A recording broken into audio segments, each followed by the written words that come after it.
Welcome to our channel real people real achievements.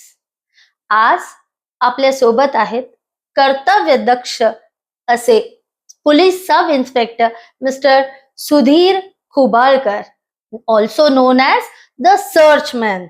500हून जास्त missing पर्सन्सना ज्यांनी स्वतःच्या फॅमिली बरोबर जोडलं आणि त्यांचं आयुष्य पुन्हा बहरून आलं.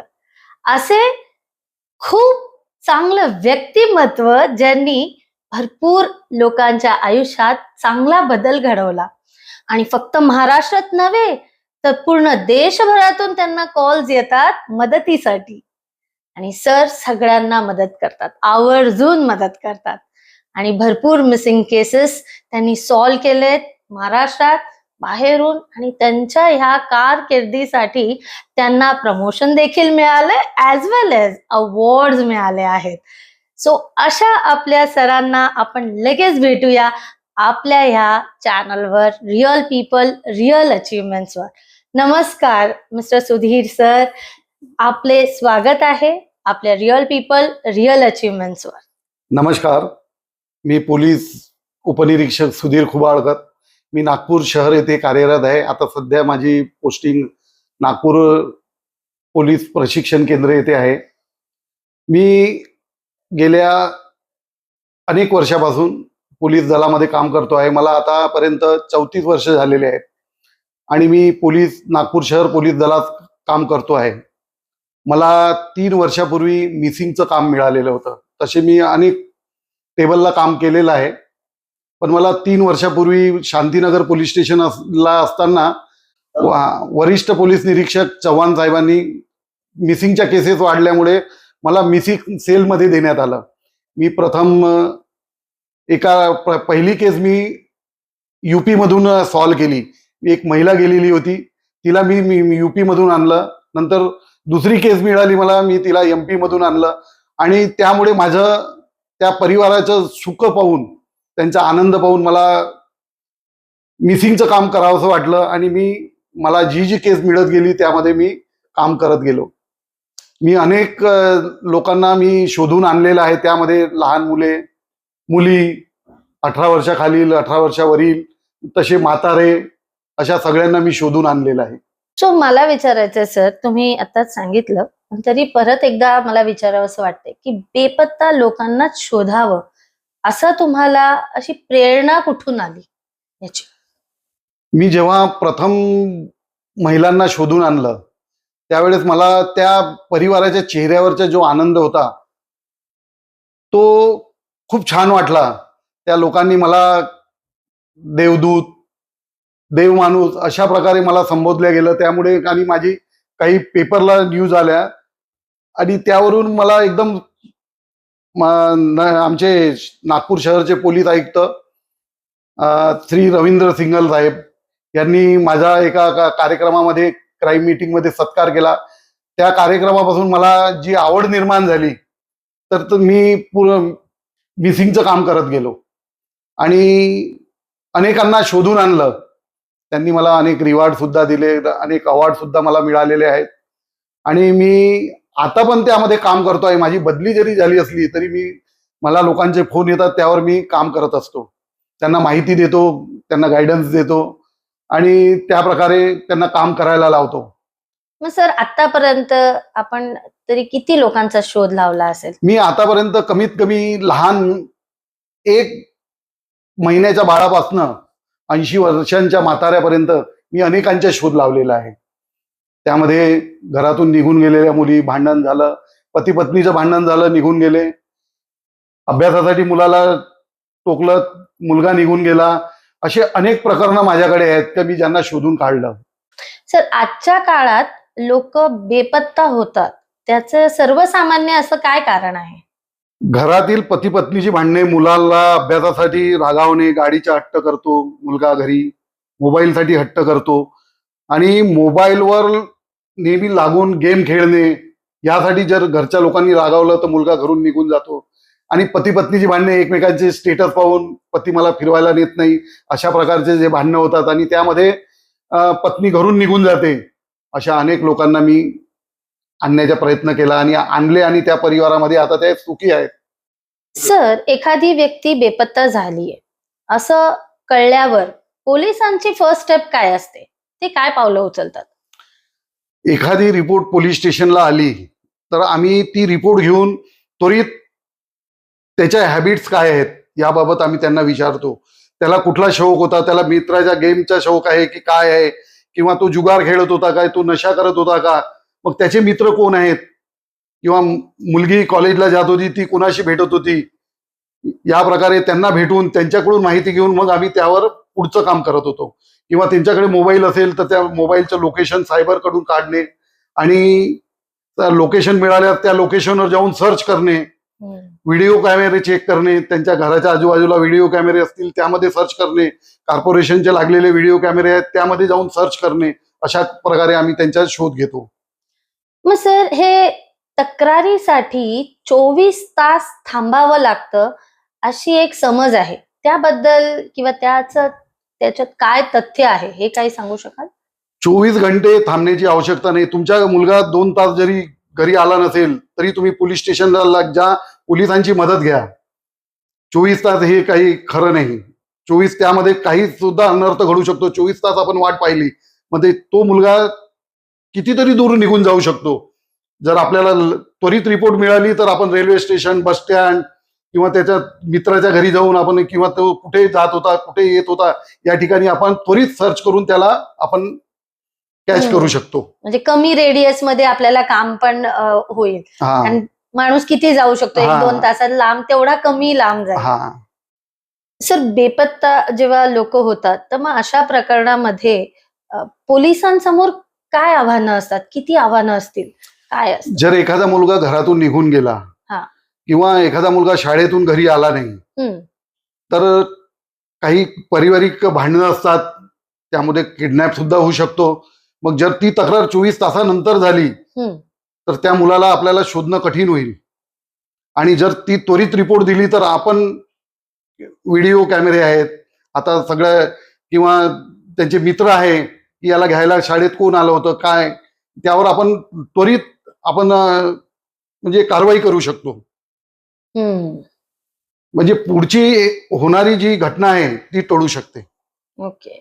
मग सर, आता हे सीसीटीव्ही म्हणा किंवा आपले हे मोबाईल ट्रॅकिंग आहे, तर ह्या सगळ्या यंत्रणाचा कितपत उपयोग होतो किंवा किती मदत होते आपल्याला ह्या शोधकामांमध्ये? आता सायबरमुळे अनेकांना शोधणे सोपे झालेले आहेत.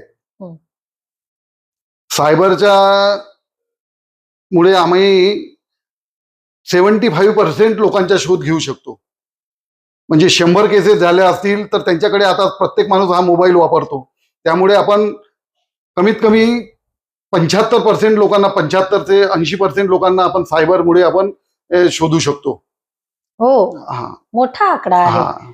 म्हणजे हे काही वर्षांपूर्वी जे संभव होतं ते आता भरपूर काही पर्सेंटेज मध्ये संभव व्हायला सुरुवात झालेली आहे. सर, तुमच्या सर्व्हिसमध्ये, तुमच्या ह्या एवढ्या मोठ्या सर्चमॅनच्या मिशन वाल्यामध्ये मला सांगा की अशी कोणती केस आहे जी तुमच्या मनात कायम राहिली किंवा खूप इम्पॉर्टंट वाटते तुम्हाला? मी शांतीनगर पोलीस स्टेशनला असताना माझ्याकडे एक रंगारी काका म्हणून कामाला गेले आणि ते घरी परतले नाही. त्या लोकांनी 24 तासानंतर उशिरा आमच्याकडे रिपोर्ट दिली. मग मी त्या इसमाचा शोध सुरू केला. मी त्या दिवशी सुट्टीवर होतो, पण मी मंदिरात पत्नीला घेऊन जात असताना तेव्हा एक म्हातारे इसम मला फुटपाथवर बसलेले दिसले. त्यांना जखम झालेली होती कपाळाला, त्यांना फीट येत होती. तर मी जेव्हा जात असताना त्यांना पाहिलं तर मी त्यांना प्रथम उचलून बाजूला केलं. बाजूला केल्यानंतर मी माझ्या पत्नीला तिथे उभे ठेवून मी पाण्याची बॉटल आणि एक बिस्किटचा पुडा आणला, त्या म्हाताऱ्याला खाऊ घातला. त्यानंतर पाणी वगैरे दिल्यानंतर तो बोलायला लागला. मी त्यांना नाव पत्ता विचारलं असता त्यांनी आपलं नाव रंगारी असं अडखळत बोलले. अडखळत बोलल्यानंतर मला माझ्याकडे रंगारीचीच केस होती. मग मी माझ्या मोबाईलमध्ये बघितलं, अरे हे तर आपल्याच इथली केस दिसतंय. मग मी त्यांच्या नातेवाईकांना फोन केला. मी त्या घटनास्थळी बोलावलं त्यांना आणि त्यांना फोटो पाठवून त्यांना घटनास्थळी बोलावलं आणि त्या म्हाताऱ्या इस्माला त्या परिवाराला मिळालं. त्यावेळी ते अक्षरशः माझ्या आणि माझ्या पत्नीच्या पाया पडले. एवढ्या चौकामध्ये आमच्या नागपूर झिरो माईल आहे, त्या नागपूर झिरो माईलच्या बाजूला फुटपाथवर तो बसलेला होता आणि त्याला आम्ही त्या परिवाराला मिळवून दिलं. ते लोक आजही मला फोन करतात. म्हणजे ते तिथे कसे काय पोहोचले? त्यांच्या स्मृतिभ्रंश झाला, त्यामुळे ते कामाला गेले होते, पण ते निघून गेले. त्यांना घरचा पत्ता आठवत नव्हता आणि ते 8 असे फिरत राहिले. त्यांनी रिपोर्ट दिल्यानंतर मी त्यांना त्वरित शोधून काढलं. हम्म. अशी पण कुठली केस असेल सर ज्याच्यात सगळ्या फॅमिली मेंबर्सनी आशाच सोडली असेल, पण तुम्ही मात्र सोडली नव्हती. तुम्ही पाठपुरावा करत राहिलात. त्यांची आशा सुटली होती पण तुमची राहिली आणि तुम्ही मात्र शोधून काढला. अशी कुठली केस आहे? मी सक्करदरा पोलीस स्टेशनला असताना एक मुलगी कॉलेजला गेली, घरून कॉलेजला गेली. ती 18 वर्षाखालील होती. ती मित्रासोबत पळून गेली. हो. आमच्या इथे गुन्हा दाखल झाला. गुन्हा दाखल झाल्यानंतर मी त्या मुलीच्या आईने मला माझ्या कानामध्ये येऊन सांगितले की माझी मुलगी गेली आणि तिने मला चॅलेंज केलेलं आहे की पोलीस सुद्धा मला शोधू शकणार नाही. असं ती सांगून गेली? हा, ती सांगून गेली. आणि आम्ही जेव्हा तिचं लोकेशन घेत तिचा सीडीआर काढला आणि आम्ही ते फास्ट सगळी कामं केली, त्यामध्ये त्या मुलाचा नंबर आम्हाला मिळून आला. आम्ही त्या मुलाचं लोकेशन घेतलं, तो MP मध्ये होता. मग आम्ही त्वरित, मी एका केसला गेलो होतो, तिकडनं त्वरित परत आलो आणि या केससाठी मी रवाना झालो MP ला. तिथे आम्ही शोध घेताना आमची दिवस गेला, रात्र गेला, पण मी त्या बाईला सांगितलं, तिच्या आईला, की मी तुझ्या मुलीला शोधून देणार. आणि आम्ही लोकेशनच्या द्वारे त्या ठिकाणी, त्या गावामध्ये पोहोचलो. तिथे एका मोबाईलच्या दुकानात, तिथून त्यांनी नवीन सिम घेतलेलं होतं. तर त्यांना विचारलं तर त्यांनी आम्हाला सांगितलं की हा, हे मुली आमच्या गावात आलेले आहे आणि ते एका ठिकाणी राहत आहेत. त्या शोध याच्यावरून आम्ही त्या घरी जाऊन त्या मुलीला आणि त्या मुलाला ताब्यात घेतलं आणि त्या पोरीला घरच्या लोकांना मिळून दिलं. त्यावेळी मी तिला सुद्धा प्रश्न विचारला, तू आपल्या आईला अशी का म्हणाली होती की पोलीस सुद्धा शोधणार नाही? तरी पण आम्ही तिला शोधून काढलं. मग तिचं काय म्हणणं राहिलं? ती आपल्या आईसोबत, मग आता तिला कन्सिडर केल्यानंतर ती आपल्या आईसोबत मग पूर्ण आमची जी कायदेशीर कारवाई होती ती कारवाई केल्यानंतर मग तिला तिच्या आईच्या ताब्यात दिलं. सर, अशी पण कुठली केस असेल की ज्याच्यामध्ये खूप वर्ष झाली आहेत आणि व्यक्ती इसम हरवलेला आहे किंवा हरवलेली आहे आणि मग तुम्ही त्यांना त्यांच्या फॅमिली बरोबर भेटवताय, तर तसं काही केस होती का आणि मग तेव्हाचा तुमचा अनुभव काय होता? मी सक्करदरा पोलीस स्टेशनला आलो त्यावेळी एक महिला मुलांना सोडून, तिला 2 मुलं होती आणि मुलांना आणि पतीला घरामध्ये भांडण झाली आणि ती महिला निघून गेली. ती महिला मिळत नव्हती. अच्छा. आम्ही खूप प्रयत्न केले. मग मी ती केस माझ्या हातामध्ये घेतली आणि मी तिला अनेक प्रकारे शोधण्याचा प्रयत्न केला, पण ती मला सुद्धा भेटत नव्हती. मग आमचं एक सॉफ्टवेअर आहे, त्या सॉफ्टवेअरवरून आम्ही तिचे फोटो त्यामध्ये हे करून, तिच्या आधार कार्ड करून, तिने आपल्या त्या आधार कार्डवरून पॅन कार्ड बनवलेलं होतं आणि ते ज्या दुकानात बनवलं त्या दुकानाचा मी शोध लावत धाराशिव येथे गेलो. किती वेळ गेला असेल ती जाण्यात आणि तुम्हाला हे दुकान ट्रेस होण्यात? ती कमीत कमी 8 महिने झाले होते तिला, ती घरून निघून गेली होती. पण मी जेव्हा माझ्याकडे केस आली तरी मला पण शोध घेण्यासाठी उशीर लागला, पण मी तिला शोधून काढलं आणि मी त्या पत्त्यावरून जाऊन तिला हे करून तिला मी तिथून आणलं आणि त्या परिवाराच्या त्या मुलांना मिळवून दिलं. मी ती रागाच्या भरात निघून गेली होती आणि ती आपल्या एका मैत्रिणीकडे राहत होती आणि मी तिला मग मिळवून दिलं. त्यावेळेस त्या पतीने मला, तो आज पण मला मिळतो आणि मला धन्यवाद देतो. सर, आता आपण हे वेगवेगळे केसेस ऐकतोय तर मला उत्सुकता लागली. अशी कुठली अजून एखादी केस असेल पण त्याच्यामध्ये त्यांना म्हणजे खूपच माणूस एखादा डिप्रेशन मध्ये किंवा एखादी महिला की माझं कोणतरी गेलंय आणि त्याच्यानंतर तुम्ही त्यांना परत आणलंय, असं काही? हा, एक महिला गेलेली होती, तर ती मुलाला घेऊन गेली होती. तिच्या मोबाईल मुळे एका मुलाशी संबंध आला होता आणि ती डायरेक्ट पतीला सोडून निघून गेली होती. म्हणजे आ- मुलगा लग्न झालंय, मूल आहे आणि ती हा नवऱ्याला सोडून निघून गेली. मोबाईलद्वारे तिची भेट झाली एका मुलाशी आणि त्यामुळे ती घरून निघून गेली होती. मग आमच्याकडे रिपोर्ट आल्यानंतर आम्ही तिचा शोध घेतला. तर तिच्या CDR काढल्यानंतर ती ज्या मुलाशी बोलत होती त्या मुलाचं लोकेशन घेतलं आणि तिथे पोहोचून आम्ही मग त्या महिलेला म्हणजे त्या घरच्या लोकांशी, त्या मुलाच्या घरच्या लोकांशी संपर्क केला. त्यांना म्हटलं तुम्ही त्या मुलीला पेश करा. तर त्यांनी आम्हाला शब्द दिला की ठीक आहे, तुम्ही या इथपर्यंत, आमच्या गावापर्यंत, आम्ही तिला पेश करू. मग आम्ही तिला घेण्यासाठी त्या पोलीस स्टेशनच्या हद्दीमध्ये गेलो. त्यावेळेस आम्ही पोलीस स्टेशनच्या समोर त्यांची वाट पाहत बसलो होतो, ते येणार म्हणून. तर त्यावेळी एक म्हणजे पोलीस स्टेशनच्या बाहेरून एक बँड बाजीवाले जात होते. त्यावेळी या माणसाचं संतुलन बिघडलं आणि त्या नवऱ्याचं संतुलन बिघडलं.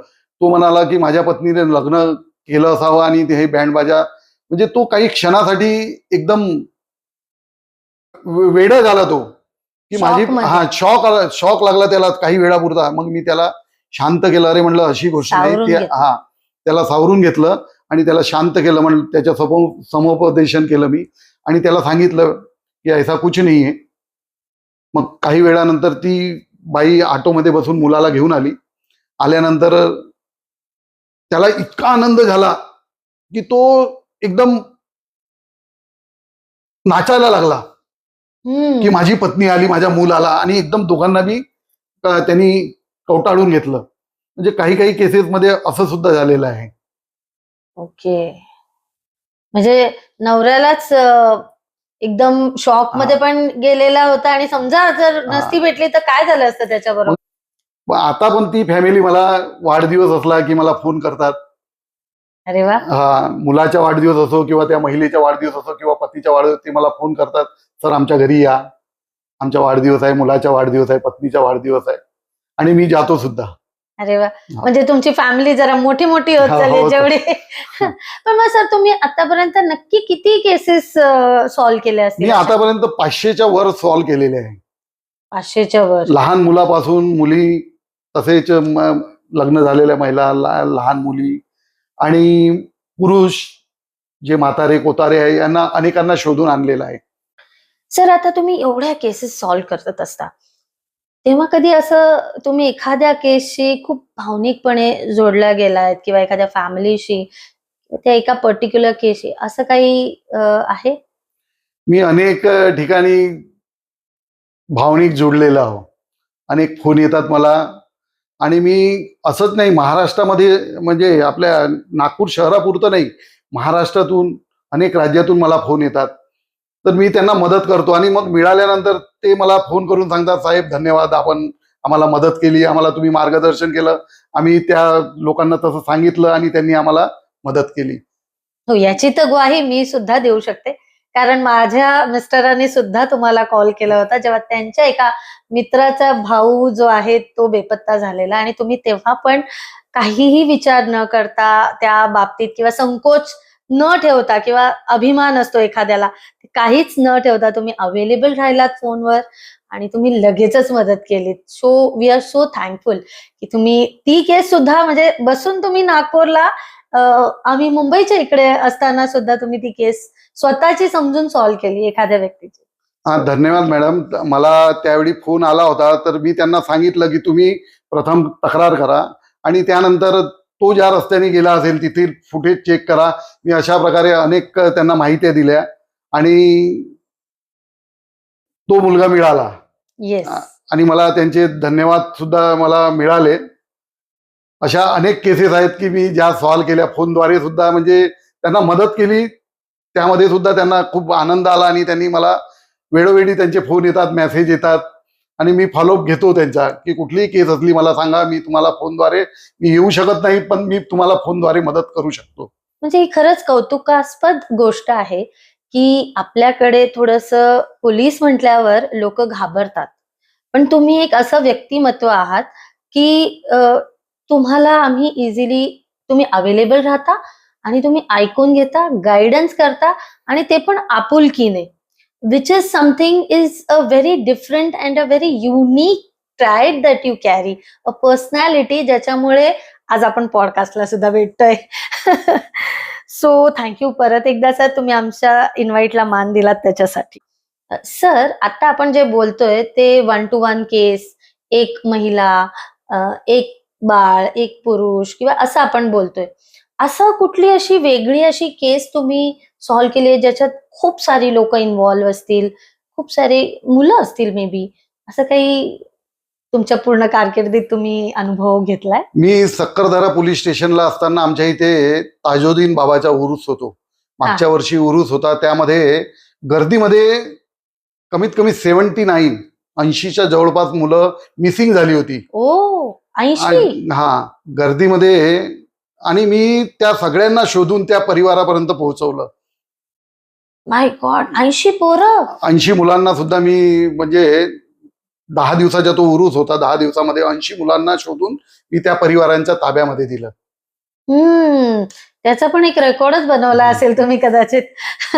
मला एक सांगा सर, की मग तुम्ही हे जेव्हा 80 मुलं शोधली त्याची काय प्रक्रिया किंवा काय स्टेप्स होते? कसं तुम्ही त्या मुलांना एवढ्या गर्दीतनं आणि एवढ्या लोकांना शोधणं, म्हणजे काही खाऊ नाहीये. त्या पिरियडमध्ये गर्दी खूप असते, बाहेरचे लोक आले असतात, अख्ख्या भारतामधून लोक येतात आमच्या इथे उरूसला. आणि त्या उरूसमध्ये गर्दीमध्ये कोणी पाणी पिण्याकरिता गेला, कोणी जेवण घेण्याकरिता गेला, तर ते गर्दीमध्ये त्यांना स्थळ आठवत नाही आपण कुठल्या ठिकाणी होतो. मग ते सरळ धावत आमच्याकडे यायचे. आमचं कंट्रोल रूम होतं त्या ठिकाणी, माझी टीम होती. मग आम्ही सर्व मिळून त्या मुलाला सर्च करायचं आणि त्यांना मिळून आम्ही त्या परिवाराच्या ताब्यात देत होतो. ओके. आणि यांचं काय वयोगट असेल अंदाजे या 80? त्यांचं 5 वर्ष, 6 वर्ष, 10 वर्ष, 12 वर्ष, ओ. 18 वर्षाखालील अशा अनेक मुलं त्यांना पाणी घेण्याकरिता गेले, त्यांना जागा आठवत नव्हती. मग गर्दीमध्ये मिसिंग झाल्यानंतर मुलं का फिरत आहे, मग आपण तो सुद्धा शोध घ्यायचो आणि त्यांना आणून बसवायचं. मग त्यांचे वडील धावत यायचे, मग त्यांच्या ताब्यात ये हमारा लडका आहे, मग आम्ही त्यांचा व्हेरीफाय करून मग त्यांच्या ताब्यामध्ये देत होतो. ओके. म्हणजे तुम्ही एखादी केस बनण्याआधी सुद्धा ती रिझॉल्व्ह केलीये. मी अशा अनेक केसेस सॉल्व्ह केलेल्या आहे. एकदा 2 मुली घरून निघून गेल्या होत्या, ते पोलीस स्टेशनला धावत आले. मग मी त्वरित रेल्वे स्टेशनला जाऊन त्या बाबतची माहिती काढली, तर त्या मध्य प्रदेशच्या जबलपूर गाडीमध्ये बसलेल्या होत्या. मग मी तो डबा नंबर शोधला आणि तिथल्या कंट्रोल रूमला, जबलपूर कंट्रोल रूमला फोन करून त्या दोन्ही मुली रेल्वेच्या डब्यामध्येच कॅच केल्या आणि त्या परिवाराला मग तिथे पाठवून त्यांच्या ताब्यात दिल्या. ओके. म्हणजे त्यांची एफआयआर नोंदवण्याच्या आधीच तुम्ही ऍक्शन मध्ये आलात आणि तुम्ही अशा अनेक केसेस मी रिपोर्ट दाखल होण्यापूर्वी सुद्धा मी सॉल्व्ह केलेले आहेत. काय कारण होतं त्या मुलींना असंच निघून जाण्याचं? काहीतरी त्या मुलींकरिता घरचे लोक लग्नाचे काहीतरी हे होतं, इश्यू होता, त्यांचे बघत होते, त्यांना लग्न करायचं नव्हतं. म्हणजे थोडस काही झालं की म्हणजे अशा मिसिंग केसेस जास्त प्रमाणात होतात की थोडस आई बाबा बोलले किंवा थोडस पती पत्नीमध्ये भांडण झालं, किंवा एखादा तुम्हाला अशी पण केस मिळाली असेल का सर, की जेव्हा जसं आता आपण बोलतोय की एखाद्या मुलीला काहीतरी वेगळंच सांगितलंय आणि किंवा एखाद्या मुलाला वेगळंच काहीतरी सांगितलंय आणि दृश्यच वेगळं निघालं, लग्नाच्या बाबतीत काही आमिष दाखवून, असं काही वेगळीच केस अशी काही तुमच्या लक्षात येते? एक एमपीला एक केस झाली होती. त्या एक मुलगी होती, तिला एका मुलानी मोबाईलद्वारे फसवलं. कसं काय? म्हणजे त्यांनी मोबाईलला चांगले फोटो टाकून त्यांनी सांगितलं मी कॉन्ट्रॅक्टर आहे. त्यांनी नवीन नवीन गाडीचे दररोज फोटो टाकायचा, कार जवळ फोटो टाकायचा, माझ्याकडे हे आहे, माझ्याकडे ते आहे. म्हणजे आभासी विश्वामध्ये त्या मुलीला फसवून त्यांनी तिला बोलावून घेतलं आणि ही गेली आणि ही घरून निघून गेली. आम्ही जेव्हा त्या मुलीला ट्रेस केलं त्यावेळी आम्हाला समजले की त्या मुलाला तो अपंग आहे एका हाताने. त्याचा एक हात अपंग होता आणि तो हातामध्ये ग्लव्स घालायचा आणि गाडी चालवताना त्या मुलीला फोटो काढून दाखवायचा तो. जेव्हा त्यांनी त्या मुलीच्या लक्षात आलं तेव्हा आम्ही तिला ट्रेस केलं. तिच्या लक्षात आलं की मी फसते आहे. आम्ही ट्रेस केल्यानंतर तिला मग ते सांगितलं आणि आम्ही त्या मुलाची माहिती काढली, तर आम्हाला त्या मुलाबाबत या प्रकारे माहिती मिळाली. तो मुलगा पळून गेला त्यावेळेस आणि मग आम्ही त्या मुलीला घेऊन आलो. ती मुलगी जेव्हा आम्हाला मिळाली त्या मुलीला एका रूम मध्ये त्यांनी ठेवलं होतं. काय म्हणता? आणि जेव्हा तो हिला सांगायचा, तिला हम्म. मी जेव्हा प्रश्न विचारले मिळाल्यानंतर, तर तो हिला सांगायचा मी कॉन्ट्रॅक्टर आहे म्हणून. हा. आणि तो एक साधं काम करणारा एक हातमजूर होता. ओके. आणि त्याने तिला एकदम आभासी विश्वामध्ये नेऊन तिला तिची फसवणूक केली. अशा सुद्धा अनेक केसेस झालेल्या आहेत. मग तिला कोंडून ठेवलेलं का कसं? नाही कोंडून म्हणजे ते दोघेही आता ती नाईलाजास्तव ती घरून निघून गेली होती. आता ओळखीचं कोणी नाही त्यामुळे तिला त्या मुलासोबत राहणं भाग होतं. तर त्यांनी एक रूम केली होती एका घरी. तर आम्ही ती ट्रेस केली आणि त्या मुलीला घेऊन आलो. तो मुलगा आम्हाला मिळाला नाही, तो पळून गेला. हम्म. पण ती तिचं आयुष्य वाचलं. स्वतःच्या मर्जीने गेलो होतो, तिने सांगितलं. त्यामुळे आम्ही पुढची कारवाई काही केली नाही. तिने जर आमच्याकडे तक्रार दिली असती आई वडिलांनी किंवा तिने, तर आम्ही पुढची कारवाई त्यामध्ये केली असती. म्हणजे अशा सर भरपूर केसेस होत असतील ज्याच्यामध्ये आरोपी जो आहे किंवा जो व्यक्ती चुकीच्या गोष्टीसाठी प्रलोभित करतो समोरच्याला, त्याला शिक्षा होतच नाही, कारण घरचे लाजे खातर किंवा भीती खातर केस करतच नाहीत. नाही, त्यांनी जर कंप्लेंट आमच्याकडे दिली तर आम्ही पुढची कारवाई करतो. हम्म. आम्हाला जर ते कंप्लेंट देत असतील की मला यांनी छळलं किंवा हे केलं, तर आम्ही पुढच्या कारवाईसाठी आम्ही तशी सुद्धा कारवाई केलेली आहे. एक मुलगी घरून निघून गेलेली होती, तिला आम्ही आणल्यानंतर ती 18 वर्षाखालील होती. पण आम्हाला समजलं की तिच्यासोबत काहीतरी हे झालेलं आहे, तर आम्ही त्यावर FIR सुद्धा रजिस्टर केलेला आहे आणि त्या मुलावर कारवाई केलेली आहे. पण म्हणजे असे कितीतरी केसेस असतील ज्याच्यात फॅमिलीज आरोपीला सोडून देतात कारण त्यांची चुकी असते असं त्यांना वाटत असेल. जसं ती मुलगी म्हणताय तुम्ही की तुम्ही तिला सोडवलीत, पण ती मनाने स्वतःच्या गेलेली म्हणून तुम्ही त्या मुलावरती काही करू नाही शकलात, कुठली ऍक्शन नाही घेऊ शकलात, सोडून द्यावं लागलं. दुसऱ्या मुली कोणतरी ते सापळ्यामध्ये अडकतील असं नाही वाटत तुम्हाला? नाही, मी तर सगळ्यांना सांगेन की अशा आभासी विश्वामध्ये जाऊन तुम्ही फसू नका. हम्म. आणि मोबाईलवर जो अनोळखी इसम आहे हम्म. त्याच्याशी तुम्ही ओळख करू नका, जेणेकरून तुमची फसवणूक होईल. हम्म. आणि तुम्ही कुणाच्याही सांगण्यावरून कुठल्याही राज्यामध्ये निघून जाता हे योग्य नाही. त्याकरिता आपला मुलगा घरी काय करतो, हम्म. काय मोबाईलमध्ये पाहतो, हे घरच्या लोकांचं काम आहे की त्यांनी ते पाहावं. करेक्ट. मुलगी काय आहे, कुणाशी भेटते आहे, ती कॉलेजला कुणाशी, तिचे मित्र कोण आहेत, मैत्रिणी कोण आहेत, हे घरच्या लोकांनी पाहायला पाहिजे. आणि आज ही काळाची गरज आहे. बरोबर बोललात सर. सर, एखादा व्यक्ती किंवा एखादा मुलगी कोणीही जेव्हा बेपत्ता होतात तर त्यांच्या कुटुंबियांकडून काही चुका होत असतील तर त्या काय असतात आणि त्या कोणत्या आहेत त्या नाही कराव्यात? आता काय एक चुकीची धारणा झालेली आहे, जी 24 तास वाट पाहायची. त्यांनी पोलिसांना त्वरित तक्रार द्यायला पाहिजे. घरून कोणी मिसिंग असेल त्वरित तक्रार द्यायला पाहिजे. आणि तक्रार दिल्यानंतर त्या मुलीच्या किंवा त्या मुलाच्या काय हॅबिट्स होत्या, तो काय करत होता, त्याच्या ऍक्टिव्हिटीज काय होत्या, ही सर्व माहिती पोलिसांना दिली तर पोलीस त्यावर त्वरित ऍक्शन घेऊन पुढील कारवाई करतात. त्याच्या मित्र असेल त्या मित्राला भेटून विचारपूस करणे, किंवा तो काय कुठल्या वाईट याच्यामध्ये असेल, पत्त्याचा शौक असेल किंवा काही नशेचा शौक असेल, तर आपण त्यांच्या मित्रामध्ये जाऊन त्यांच्याकडून माहिती घेऊन आपण त्यावर कारवाई करू शकतो. ओके. म्हणजे लगेच न सांगणं ही त्यांची सर्वात मोठी महत्त्वाची चूक आहे. आणि काही लपवणं सुद्धा. हा, लपवणं सुद्धा. आता एखाद्या मुलाचा एखाद्या मुलीशी प्रेम संबंध आहे आणि तो घरातून निघून गेला. आता घरच्या लोकांना माहिती असते पण ते आपल्याला सांगत नाही. एखादी मुलगी जर एखाद्या प्रेम संबंध त्यांना वाटते की आपण पोलिसांना सांगितलं तर पुढे काय होईल, आपली बदनामी होईल. पण आम्ही सगळी माहिती गुप्त ठेवतो. आम्ही कुणाशी संबंध येऊ देत नाही आणि कुणालाही काही सांगत नाही. आम्हाला पण कळते की आम्ही काय करतो आहे, आम्हाला पण माहित आहे. आणि आपल्याकडे पण सगळ्या पोलीस पण त्यांची फॅमिली आहे, त्यांना पण पत्नी आहे, त्यांना पण मुलं आहेत. हे प्रत्येकाने आपल्या लोकांनी समजून घ्यायला पाहिजे आणि पोलिसांना पूर्ण माहिती दिली पाहिजे, करेक्ट माहिती. सो सर, आपण आत्ताच डिस्कस केलं की लगेच त्वरित आपण माहिती आपल्या पोलीस स्टेशनला सांगितली पाहिजे जवळच्या. पण अजून काय असे पुरावे असतील किंवा काय अशी यंत्रणा आहे किंवा काय असं त्यांनी स्वतः कुटुंबियांनी दक्षता घ्यावी आणि ते पुरावे कोणते आहेत असे जे जपून ठेवावे आणि तुम्हाला सांगावेत?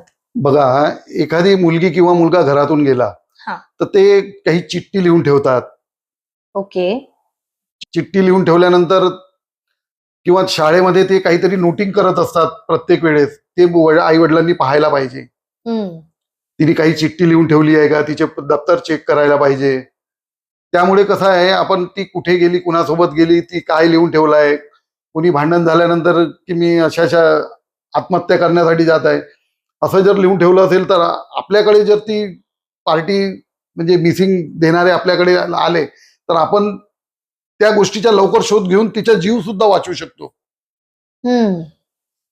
अशी कोणती केस आहे सर ज्याच्यात तुम्ही एखाद्या व्यक्तीने तुम्हाला काही पुरावे दिलेत आणि तुम्ही ती केस चटकन सॉल्व्ह करू शकलात किंवा एखाद्याचा जीव वाचवलात? एक बाई ती कमीत कमी 50 वर्षाची असेल. हम्म. काही जेवणावरून भांडण झालं. भांडण झाल्यानंतर ती घरून मी आत्महत्या करायला निघून जाते म्हणून घरून निघून गेली. त्यानंतर तो परिवार आमच्याकडे रिपोर्ट देण्याकरिता आला. आता तिने घरच्या लोकांना धमकी दिलेली होती की मी आत्महत्या करते म्हणून. पण तो परिवार जेव्हा आमच्याकडे आला, आम्ही त्या महिलेच्या मोबाईलवरून लोकेशन काढले तर ती तिच्या मैत्रिणीच्या घरी मिळाली. पण त्या मैत्रिणीच्या घरी सुद्धा लोक जाऊन, म्हणजे हे लोक जाऊन आले होते. तिने सुद्धा सांगितलं की माझ्या घरी नाही म्हणून. तिने अच्छा. तिला सुद्धा सांगून ठेवलेलं होतं की माझ्याबद्दल माहिती द्यायची नाही. पण ज्यावेळी आम्ही लोकेशन काढलं तर ती खोटं बोलू शकली नाही. मी म्हटलं तुम्ही यांच्या घरामध्ये जाऊन चेक करा, ती इथे नक्की मिळेल. मी त्यांना म्हटलं इथे कोणी राहते का, तर हो म्हणे तिची मैत्रीण राहते. आणि मी त्यांच्या घरामध्ये मग बेडरूम मध्ये घुसायला लावलं आणि ती बेडरूम मध्ये बसलेली मिळाली. म्हणजे अगळ्या काही क्षणामध्ये, अर्ध्या तासामध्ये शोधून काढला आम्ही तिला. वा, अर्ध्या तासात फक्त त्वरित तुम्ही ऍक्शन पण घेतली आणि त्यांनी येऊन तुम्हाला खरं सांगितलं म्हणून. मी त्या लोकांना त्या घरामध्ये पाठवलं, त्या बाईच्या घरामध्ये पाठवलं आणि मी सुद्धा त्यांच्यासोबत तिच्या बेडरूम मध्ये घुसलो. त्यावेळी ती बेडरूम मध्ये बसली होती आणि ती इतकी डिप्रेशन मध्ये होती की मी तिला पोलीस स्टेशनला चलण्यासाठी म्हटलं तर ती आमच्यासोबत आली नाही. मग तिच्याकडे वॉच ठेवण्यासाठी, म्हणजे तिने काही सुद्धा, आम्ही जर त्या ठिकाणी पोहोचलो नसतो तर तिने स्वतःला काहीतरी करून घेतलं असतं. असे सुद्धा प्रकरण माझ्याकडे आलेले आहेत आणि मी ते सॉल्व्ह केलेले आहेत. सर, आता आपल्याकडे तंत्रज्ञान आणि तुम्ही सांगितलंच आहे सीसीटीव्ही आणि मोबाईल लोकेशन वगैरे तुम्ही खूप छान प्रकारे एक्झिक्यूट करता, यूज करता सो दॅट आपल्याला मिसिंग पीपल लवकर ट्रेस होतात. सो आम्हाला विचारायचं, सोशल मीडियाचा वापर जी लोक आहेत, कॉमन पीपल, त्यांनी कसा करावा ज्याच्यामुळे मिसिंग पीपल जे आहेत ते लवकर तुम्हाला शोधण्यासाठी हेल्प होईल? आता एखादा इसम घरून निघून गेल्यानंतर तुमच्याशी जे कनेक्टेड ग्रुप असेल, रिश्तेदारांचे असेल, मित्रांचे असेल किंवा पोलिसांना माहिती दिल्यानंतर आमचे जे ग्रुप आहेत आम्ही त्या ग्रुपला माहिती पाठवतो. अच्छा, म्हणजे पोलिसांचे पण ग्रुप आहे आमचे, मिसिंगचे सुद्धा ग्रुप आहे, ऑल इंडिया ग्रुप आहे आमच्याकडे. आम्ही असे व्हॉट्सअप ग्रुप बनवून ठेवले आहे. म्हणजे ती कुठल्याही राज्यामध्ये ट्रेस झाली तरी ते एकमेकाला कळवतात किंवा एखाद्या ठिकाणी कुठली बॉडी जरी मिळाली तरी ते त्या ग्रुपवर टाकतात. आम्ही त्याच्याशी कॉन्टॅक्ट करतो आणि त्याचे डिटेल्स घेतो व त्याद्वारे सुद्धा आम्ही शोधण्याचा प्रयत्न करतो.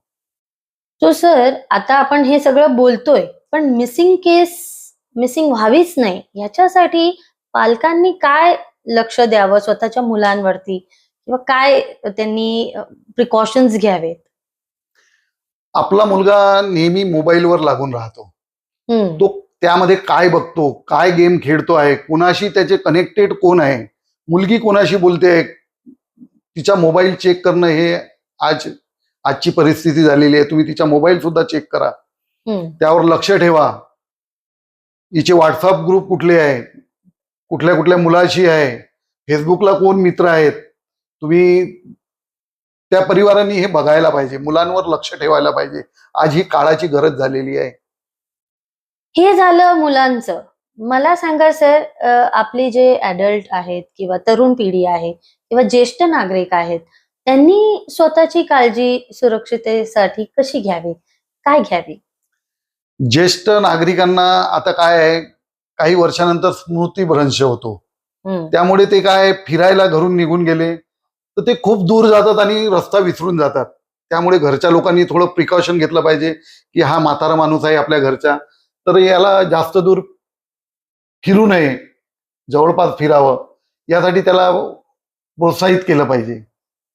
हम्म. तो जर जास्त ट्रॅफिक मध्ये निघून गेला, त्याला कळलं नाही किंवा एखादा अपघात होऊ शकतो किंवा एखादी घटना घडू शकते, तो कुठे दूर निघून जाऊ शकतो. त्यामुळे त्यावर लक्ष ठेवणं हे घरच्या लोकांचं काम आहे. किंवा त्यांच्यासोबत एखाद्या व्यक्तीला पाठवणं, किंवा आजकाल GPS ट्रॅकिंग डिव्हाइस आहे, त्याच्याबद्दल तुमचं काय म्हणणं आहे?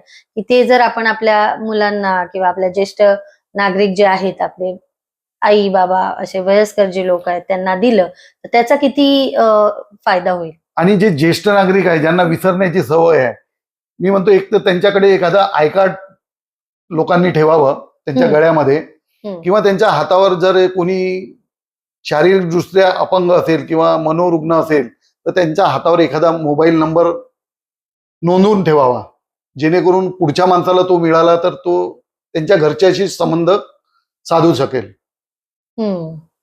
आता ज्येष्ठांना स्मृतिभ्रंश होतो किंवा जे मनोरुग्ण आहेत, जे घरून निघून जातात, त्यांना आता नवीन टेक्नॉलॉजी निघालेली आहे. GPS ट्रॅकर सुद्धा तुम्ही त्यांना मुलांच्या बॅगेमध्ये देऊ शकता किंवा त्यांच्या हाताला ती टॅग बांधून तुम्ही त्यांना शोधू शकता, म्हणजे पुढच्या शोधण्याकरिता आपल्याला त्रास जाणार नाही.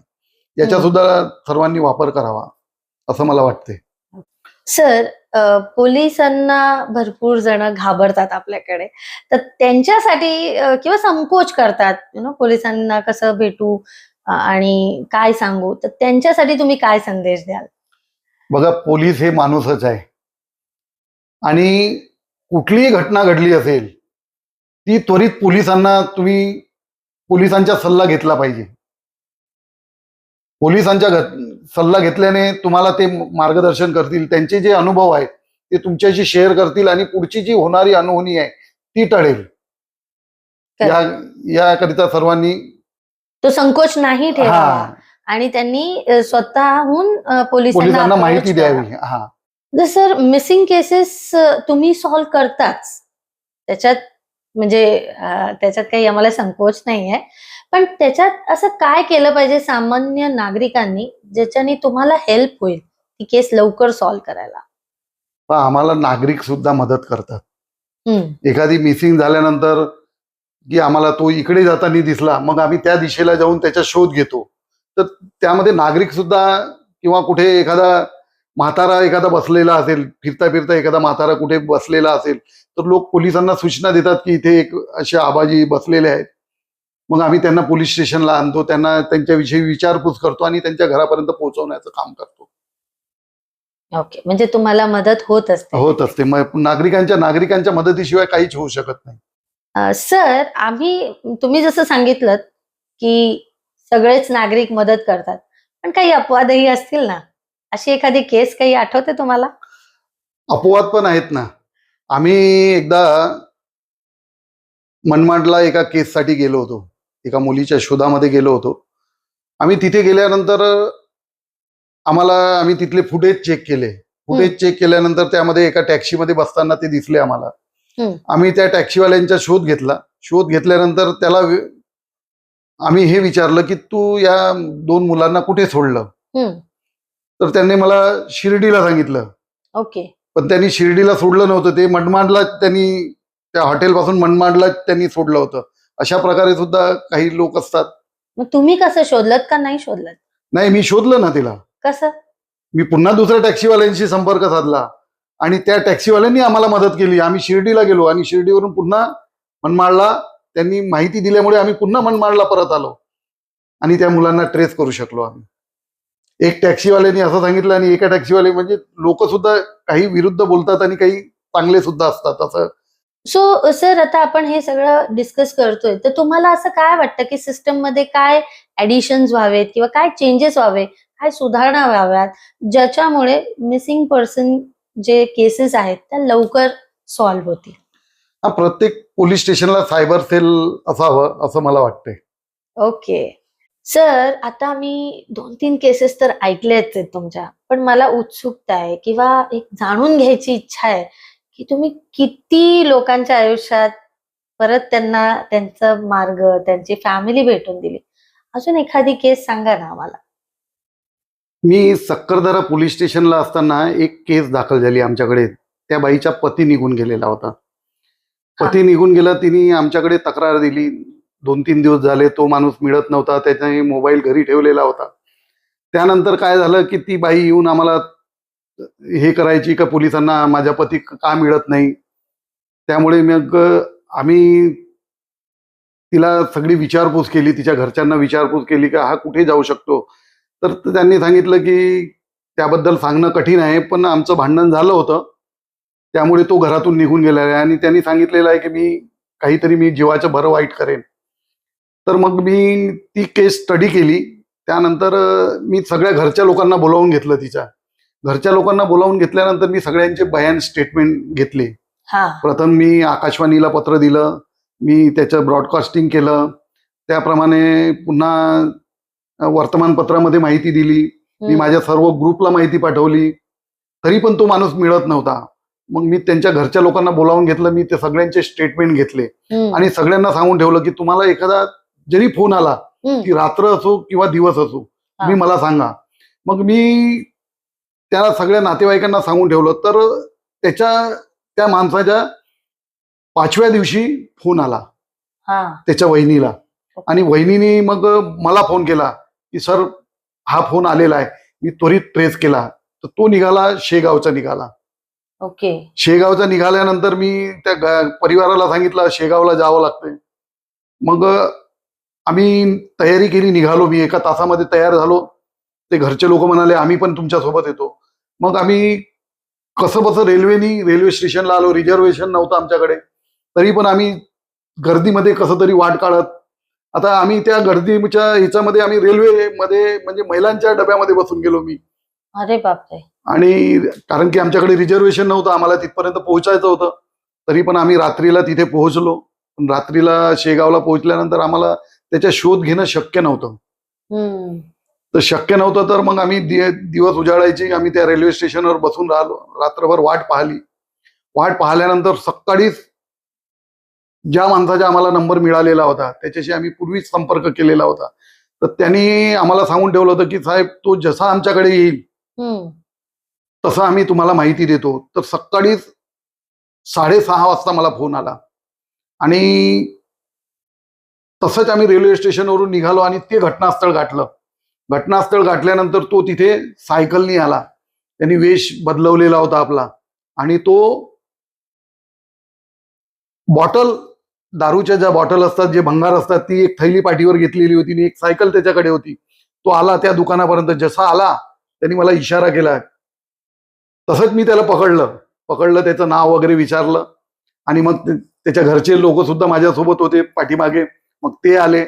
मग त्यांनी सांगितलं की हा आमचाच माणूस आहे आणि त्यावेळेस मला वाटलं की माझी केस सक्सेस झाली.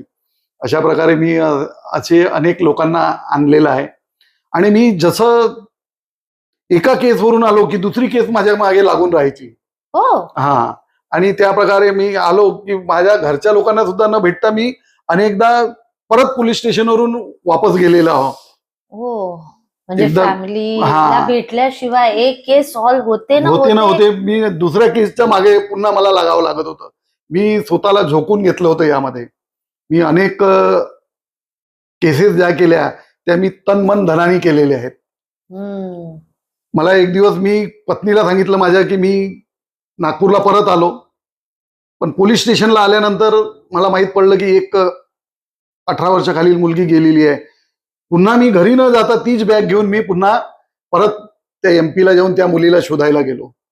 अशा अनेक केसेस माझ्या जीवनामध्ये आलेल्या आहेत आणि मी त्याचा शोध घेतलेला आहे.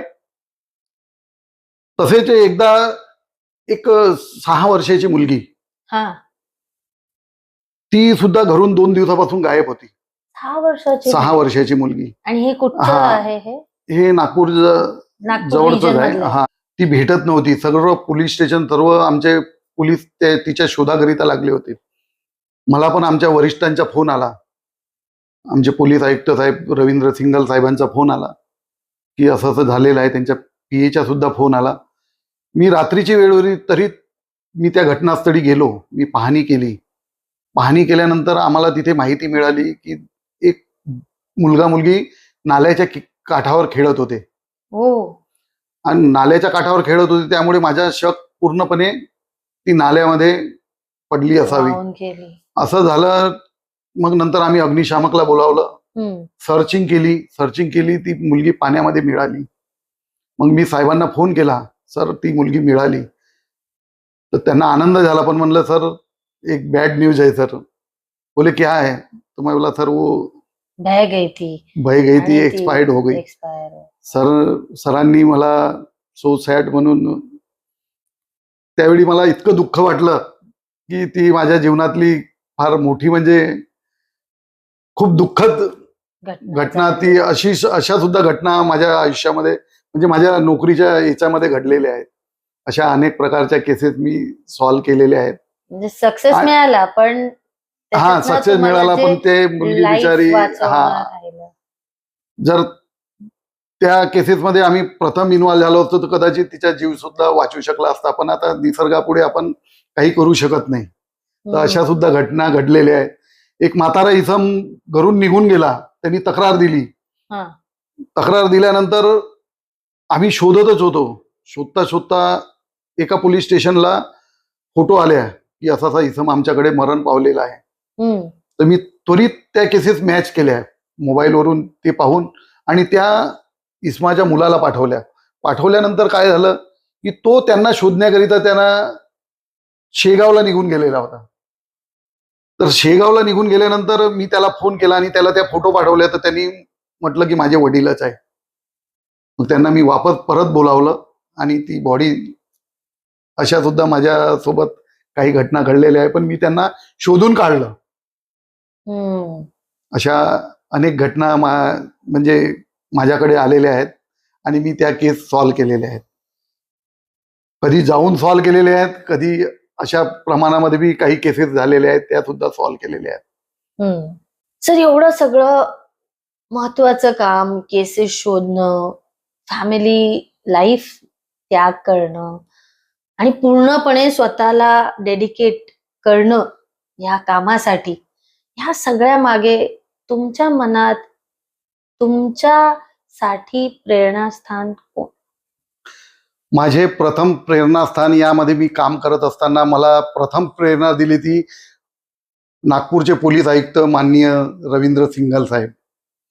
मी जे काम केलं, मी थोडं काम केलं होतं, पण त्यांनी माझ्या सत्कार केला आणि त्यांनी माझ्यापासून मी कशा प्रकारे काम करतो हे त्यांनी त्यांच्या कॅबिनमध्ये बसून माझ्याकडून विचारणा केली. त्यामुळे मला वाटलं की एवढे मोठे अधिकारी आम्हाला म्हणजे सहानुभूती, शाबासकी देत आहेत. त्यापासून आणि माझ्या घरच्या लोकांच्या सुद्धा साथ राहिला. मी बाहेर फिरत राहायचो आणि घरच्या लोकांना वाटायचं की हे कुठली नोकरी आहे, तरी पण मी काम करत राहिलो. त्यांनी मला, ठीक आहे तुम्ही आपलं काम करा, आम्ही घर सांभाळतो. तर अशा प्रकारे माझ्या हे प्रेरणास्थान आहे. माझी पत्नी पण प्रेरणास्थान आहे. आणि साहेबांनी मला, माझी न्यूज पेपरला आली, त्यामुळे मला वाटलं की असं सुद्धा होऊ शकते, म्हणून मी कामाला लागलो. त्यांनी सांगितलं की तुला कुठली मदत लागली मला कधीही फोन कर. मी त्यांना अर्ध्या रात्री सुद्धा फोन करायचो. मी कधीच एवढे मोठ्या अधिकाऱ्यापर्यंत गेलो नव्हतो, पण त्या निमित्ताने मला त्यांची भेट झाली आणि ते खूप चांगले आमच्या नागपूरकरिता अधिकारी होते. ओके, म्हणजे त्यांच्या एक शाबासकीमुळे महाराष्ट्राला आणि आपल्या भारताला एक सर्चमॅन मिळाला आणि कितीतरी केसेस सॉल्व्ह झाल्या, कितीतरी फॅमिलीज एकत्र आल्या. मी तुम्हाला सांगतो 36 महिन्यामध्ये, मी जास्त काम केलेलं नाही मिसिंग सेलमध्ये. मी फक्त 36 महिने म्हणजे 2023 पासून ते 2026च्या एप्रिल महिन्यापर्यंत मी काम केलेलं आहे. मी जास्त बाकी पोलीस स्टेशनला मी सर्व कामे केलेली आहेत, पण मिसिंगचं जे काम होतं ते मी 2023 पासनं म्हणजे अंदाजित 36 महिन्यामध्ये मी हे सगळं काम केलेलं आहे. ओ, म्हणजे तुम्ही 500हून जास्त केसेस फक्त 36 महिन्यामध्ये 36 महिन्यामध्ये सॉल्व्ह केलेले आहे. That's a record probably. हा, त्यामध्ये रेकॉर्डेड बी आहे आणि अनरेकॉर्डेड बी आहे. रिपोर्ट झाल्यानंतर काही मुलं निघून जात होती, काही मित्राकडे. एकदा आमच्या सक्करदरे चौकाच्या बाजूला 2 मुलं निघून गेलेली होती. हा. आता ती शाळेतून घरी आली नाही, ती मित्राकडे निघून गेली.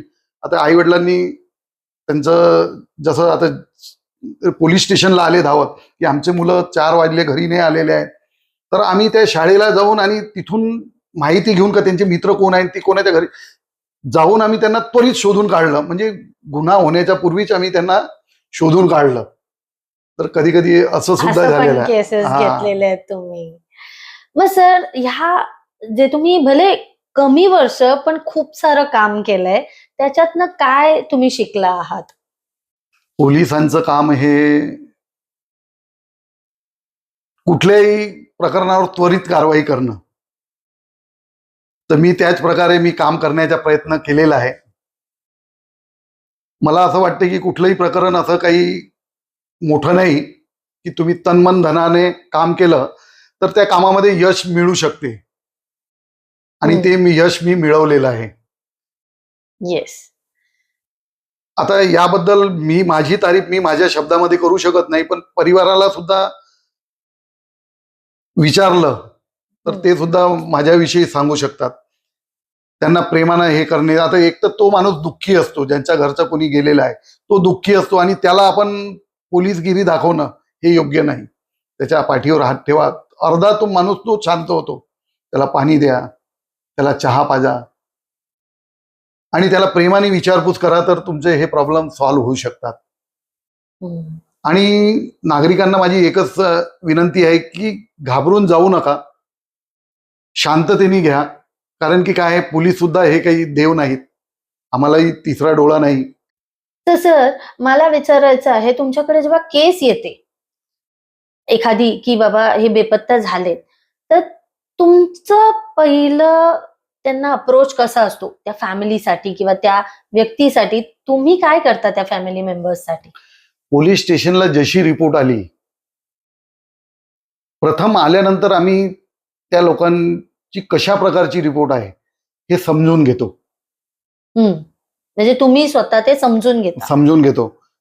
आणि तो काय करत होता, तो कोणाशी भेटत होता, ही सगळी माहिती त्यांच्याकडून जाणून घेतो. त्यानंतर आम्ही रिपोर्ट दाखल करतो.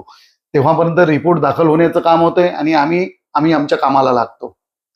ते तुम्ही कॉमन लोकांसाठी किंवा बाकीच्या पोलिसांचं आणि नॉर्मल पोलीस प्रोसिजर सांगताय मला, पण तुमच्यात काहीतरी खास आहे म्हणून तुम्ही सर्चमॅन आहात, आणि ती गोष्ट मला जाणून घ्यायची की तुम्ही अप्रोच कसं करता. एखादी केस समोर आली की तुम्ही त्यांच्याशी कसे बोलता, तुम्ही काय त्यांना कसं वागवता, असा माझा प्रश्न आहे. मी त्यांना प्रथम धीर देतो. तुम्ही घाबरू नका, मी शोधून आणून देईल तुमची मुलगी किंवा तुमचा मुलगा.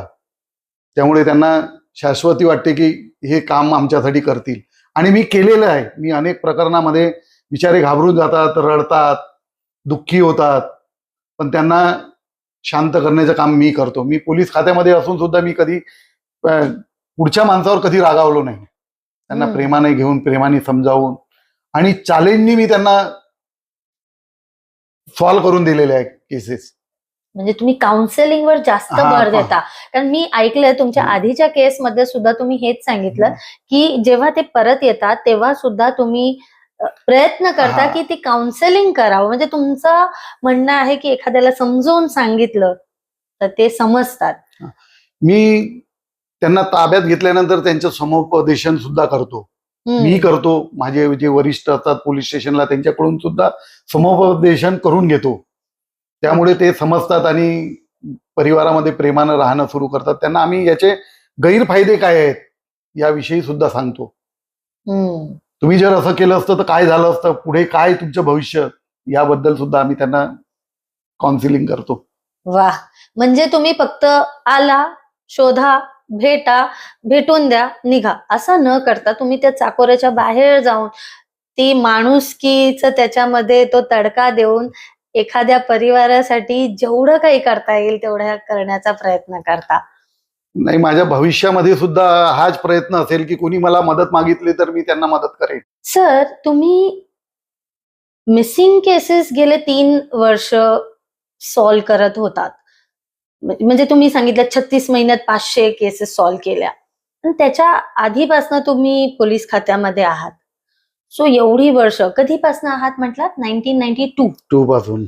ओके. सो 1992 पासून 2026 पर्यंत एवढ्या वर्षांचं तुमचं जे एक्सपिरियन्स आहे, अनुभव आहे, त्याच्यातनं तुम्हाला माणसांबद्दलचं किंवा काय तुम्ही असं रेकॉग्नाइज केलंय, काय वेगळं असं तुम्हाला वाटतंय, की त्यांच्यातनं काय शिकलात तुम्ही या अनुभवातून?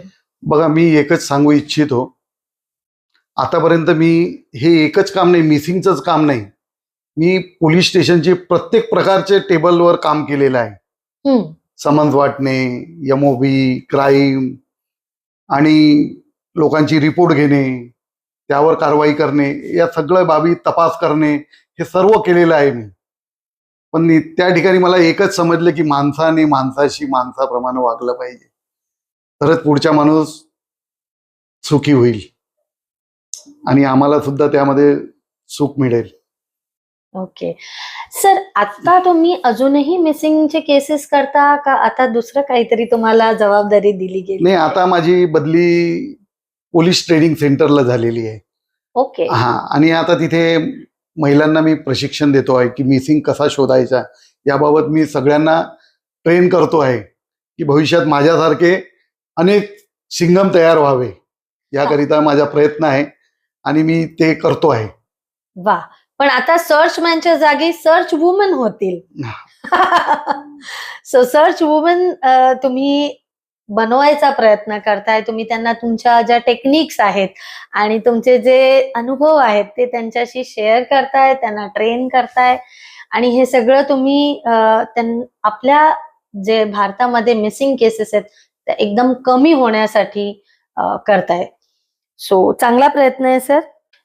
सो आपण सर खूप सिरियस गोष्टी आपण बोललेलो आहोत. आता मात्र आपण रॅपिड फायर खेळणार आहोत. ओके. चहा की कॉफी? चहा. डे ड्युटी की नाईट ड्युटी? डे आणि नाईट दोन्ही. पोलीस दलाचे एका शब्दात वर्णन? सदरक्षण आहे, खलनिग्रहण आहे. सज्जनाचे रक्षण व दुर्जनांचा नाश.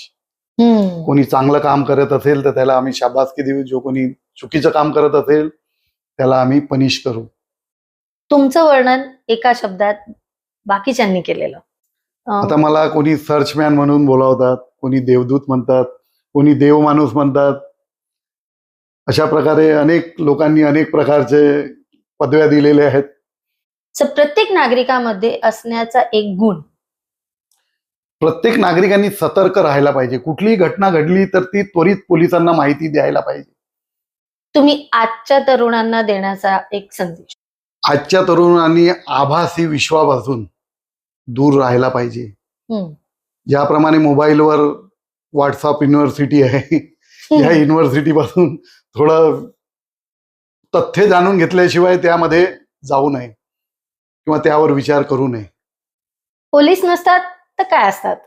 पोलीस नसतो तर एक तर शेती केली असती आम्ही किंवा समाजसेवा केली असती.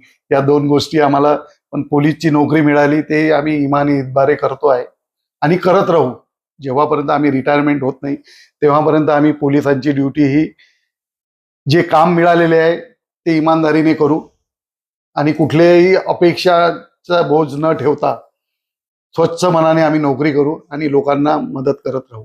युनिफॉर्म घालताना पहिला विचार? युनिफॉर्म घालताना मला कुठलाही दुःखकरी भेटला, दुःखात असलेला इसम भेटला, त्याला मदत करावी. तुमचं आवडतं पुस्तक? श्यामची आई. एक लाईफ मंत्र ज्याला तुम्ही फॉलो करता? माझ्याकडे एखादा दुःखी माणूस आला त्याला सुखी करून पाठवणे. वा. सर, तुमच्यासाठी सक्सेस म्हणजे काय? सक्सेस हेच आहे की दुसऱ्याला जो अडलेला आहे त्याला मदत करणे. वा. याशिवाय दुसरं काही नाही. म्हणजे ह्याच्यात सुद्धा तुम्हाला दुसऱ्यांना मदत करणं म्हणजेच सक्सेस. वा. सर, समाजाला तुमच्याकडून एक संदेश? मी समाजाला हा संदेश देऊ इच्छितो की तुमच्या घरामध्ये पती पत्नीचे भांडण छोट्या छोट्या कारणावरून होत असेल तर करू नका. मुलांना रागावू नका. जर तो एखादा हट्ट पकडतोय त्याला प्रेमाने समजावा. आणि जे प्रौढ आहेत घरातील, त्यांना टोकाचे पाऊल घेईल अशी कुठली भूमिका घरच्यांनी घेऊ नये. हम्म. आणि समजा तुमच्या घरातील कोणी मिसिंग झालं तर प्रथम 112ला फोन करा. पूर्वी 100 नंबर होतोय, आता 112ला त्वरित कळवा. किंवा पोलीस स्टेशन जवळ असेल तर पोलीस स्टेशनला जाऊन तक्रार द्या. म्हणजे पोलिसांना त्वरित कळेल आणि 112ला कळवल्यानंतर पोलीस त्वरित त्या घटनास्थळी पोहोचतील आणि त्या मुलाच्या किंवा मुलीचा शोध घेतील. त्यामुळे पोलिसांना सुद्धा मदत होईल आणि तुम्हाला सुद्धा ते घरचे व्यक्ती मिळण्यास मदत होईल. सर, तुम्ही समाजासाठी एवढं काही केलंय, 500हून जास्त फॅमिलीजने एकत्र आणलेलं आहे, पण समाजाकडून तुमच्या ह्या कामाला सन्मानित केलं गेलं आहे का? माझ्या अनेक पोलीस स्टेशनला येऊन अनेक संघटनांनी माझा सत्कार केलेला आहे. मला पोलीस डिपार्टमेंट कडून सुद्धा अनेक रिवॉर्ड्स अवॉर्ड्स मिळालेले आहे. मला आता मागच्या वर्षीची 1 मेला पोलीस महासंचालकाचे सुद्धा अवॉर्ड मिळालेले आहे. मला वर्तमानपत्राकडून सुद्धा मला नमन अवॉर्ड हे मिळालेलं आहे. असे अनेक अवॉर्ड मला मिळालेले आहेत. एवढे छान विचार, एवढे छान अनुभव, एवढ्या साऱ्या त्यांच्या आयुष्यातील चॅलेंजेस आणि त्या चॅलेंजेसला ओव्हरकम करून एवढे सॉल्व्ह केलेले केसेस, असे आपले सर्चमॅन आज आपल्या सोबत कितीतरी ज्ञान देऊन गेले, प्लस प्रेरणा की आपण स्वतःबद्दल न विचार करता समाजासाठी काहीतरी करावं. मॅडम, तुम्ही जे आज आमच्याशी भेट झाली आणि तुमच्या जो रिअल पीपल रिअल अचिव्हमेंट जो चॅनल आहे, भेटून खूप आनंद झाला आणि सर्वांनी ही मुलाखत पाहावी असे मला वाटते. So thank you so much our searchman, आमच्या भारत देशाचे सर्चमॅन यांना thank you for coming on our podcast and please keep watching our real people real achievements for the next inspiring episode.